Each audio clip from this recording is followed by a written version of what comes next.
you have to study the preposition. And today you have to discuss about die. You can say of or from. अर्थात die verb बसिथिले आमे of करिबा ना from preposition दबा. ए प्रथमे concept clear करिनबा तापर activity करिबा. Okay die of केतले बसैबो ना जेतो internal cause थिबो किंबा direct cause थिबो. ओके from केतले बसैबो ना external cause द्वारा से मरिछि किंबा indirect cause द्वारा मरिछि. ताको के मारि देछि ना से निजे मरिछि.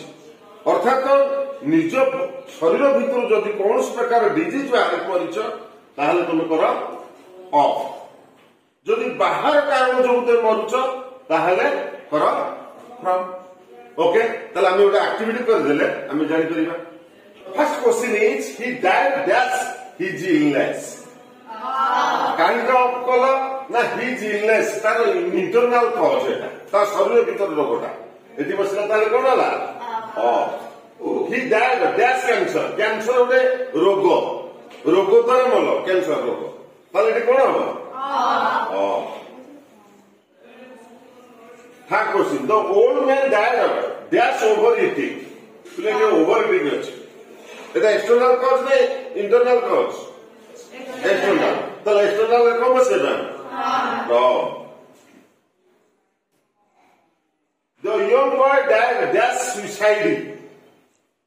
पहले एक सुसाइड एक्सटर्नल कॉज ना इंटरनल कॉज एक्सटर्नल कॉज रे कौन बसेबा नो.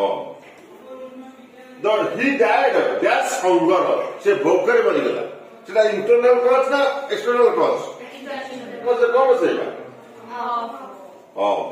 पर 6% the lady died that's starvation. कोन होबा फ्रॉम काइंड ऑफ ना स्टारवेशन और दुर्भिक्ष एक्सटर्नल. तो मन रख जोटी इंटरनल कॉज द्वारा जड़े मरुची सेठी ऑफ कर. जोटी एक्सटर्नल कॉज द्वारा इनडायरेक्ट कॉज द्वारा मरुची सेठी फ्रॉम कर. किए सुसाइड रे मरुची कि एक्सीडेंट रे मरुची कि गछुर तळे पड़ी जाय कि मरुची कार इंजर हे जे मरुची ताल सेटा एक्सटर्नल कॉज तेणु सेठी तमे फ्रॉम करि पार.